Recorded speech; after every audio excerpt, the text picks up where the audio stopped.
That is very good. Very good. So I thought I'd make some Gyro meat. But if you look the way it's spelled gyro, G-Y-R-O-S. But it's actually pronounced Gyro meat. It's mostly usually made with lamb or lamb and beef mixture. I'm in South Louisiana. I don't do lamb, but I got some pork and some beef. This is basically 1 pound of pork and 1 pound of beef.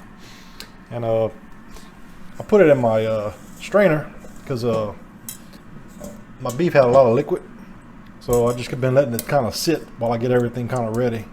And I kind of press it down just to get most of the blood out of it.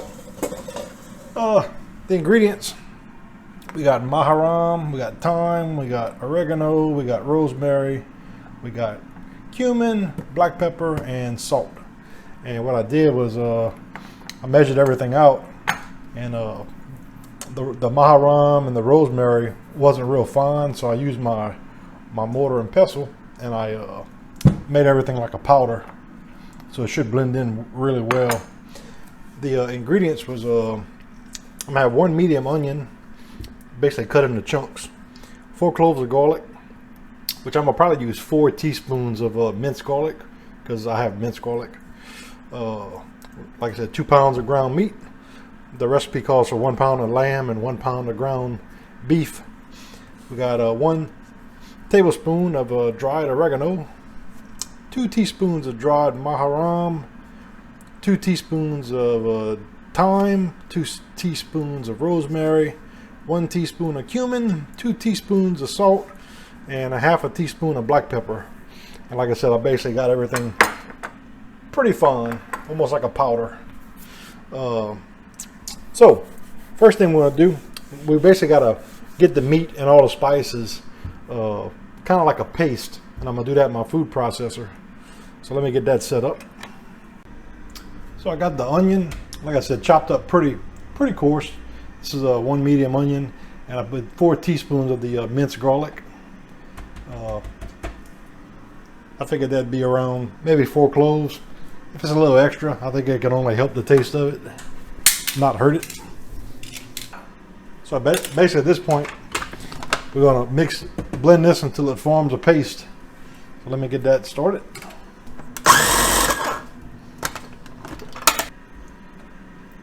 As you go, just keep scraping down the sides. Eventually it'll get to like a mush, and you won't have to keep scraping it down as much. So I'm gonna do it one more time, and I think we'll be done and ready to move on to the next step. Yeah, all right, and once you get it all nice and blended, that's how it's gonna look. And transfer that to a dish.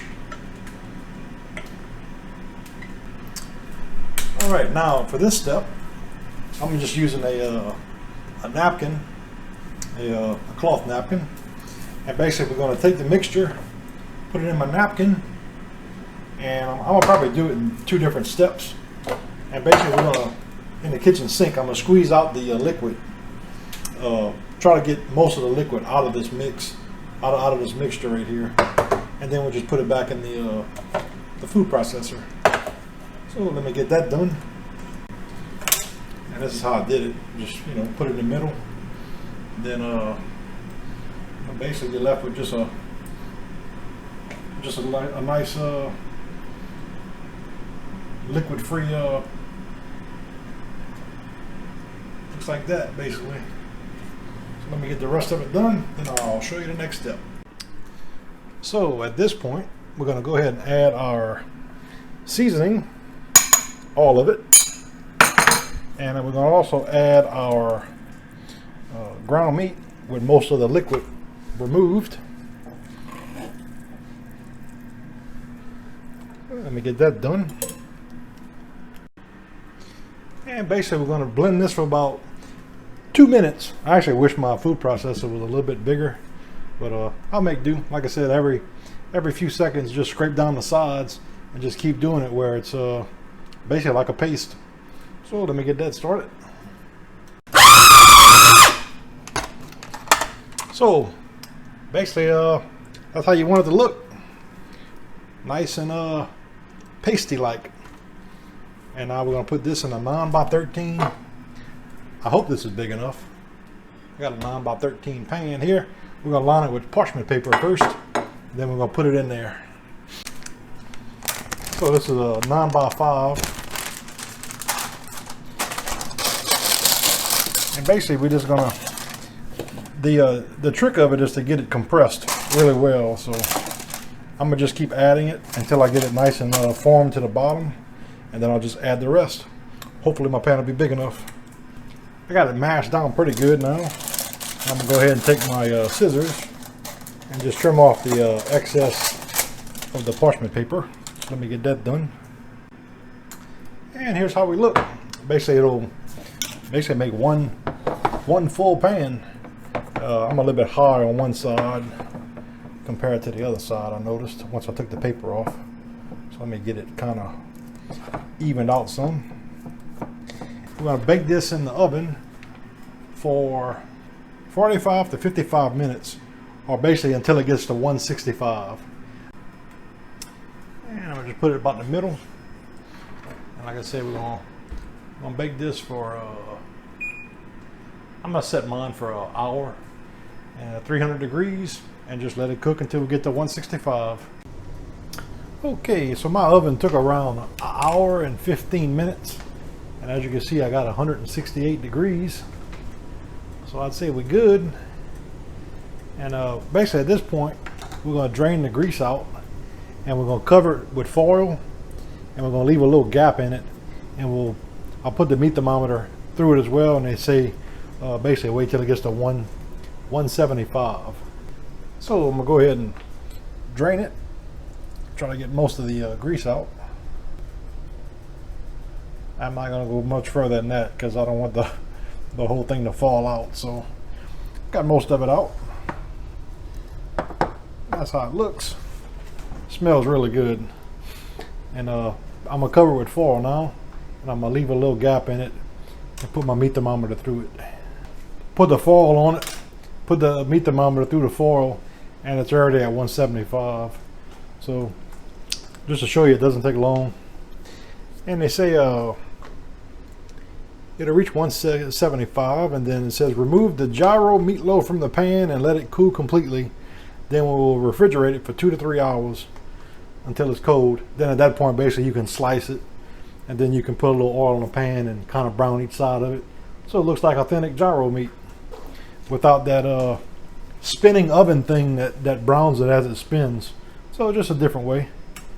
So let me go ahead and get it out the pan. And probably several ways to do it, but I'm gonna just do it like that, and then basically just invert it. Kind of hard to feel it though, you know. So I'm gonna just do it like that. Now we'll take the cover off.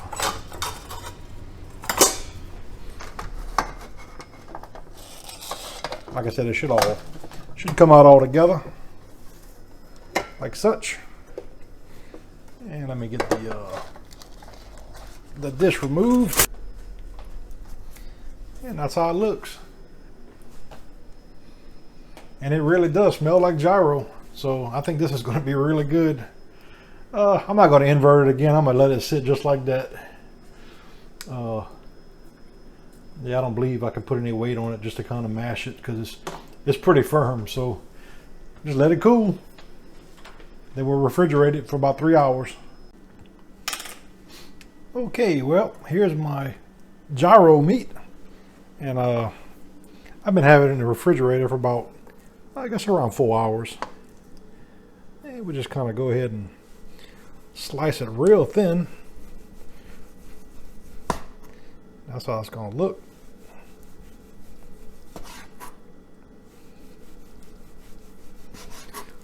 So let me go ahead and get a few slices sliced off of it here. I'm going to basically have this with a salad and some pita bread that I had to run all over town to find, but I finally found it.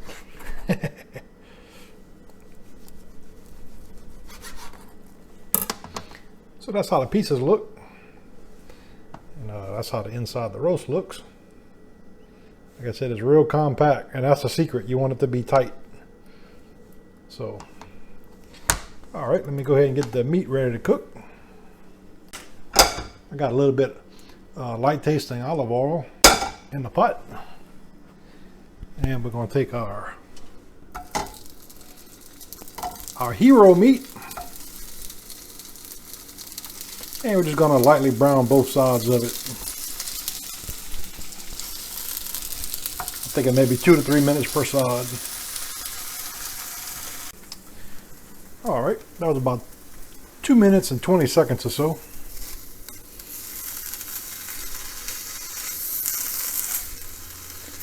That's what they're going to look like. I think that's brown enough on one side. So it looks like about 2 minutes per side is the spot you want to do them to. So now I'll do about 2 minutes on this side. And there you go. Here's our Gyro meat, nicely browned.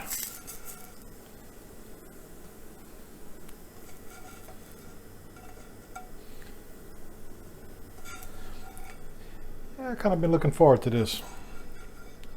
So I had to go and actually find a pita bread just to make it really good. Gotta have that. If you never had pita bread, it actually got like a pocket inside of it where you can kind of stuff it with everything. So we got the Gyro meat. We got a little bit of I usually buy this one, the roasted red pepper hummus. Got a little lettuce, tomato, feta cheese, and I'm gonna put some red onions on top of that too. And that'll be my supper tonight. Well, let's see what our Gyro tastes like here. I'm gonna just try a piece of the meat. That's the most important part. Let's see what kind of taste it got.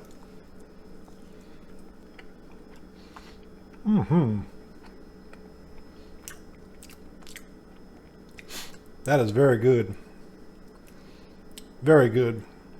The spices are well balanced out. Like nothing overpowers anything in it. It's all a pretty good blend. So I'm pretty impressed with that. This will definitely be my go-to Gyro meat.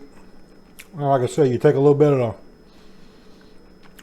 the Gyro meat, put it inside, maybe a little bit of salad, a little bit of the hummus, put it in that pocket. Delicious. Thanks for watching. If you enjoyed my video, please subscribe to my channel and hit the thumbs up button. Thanks.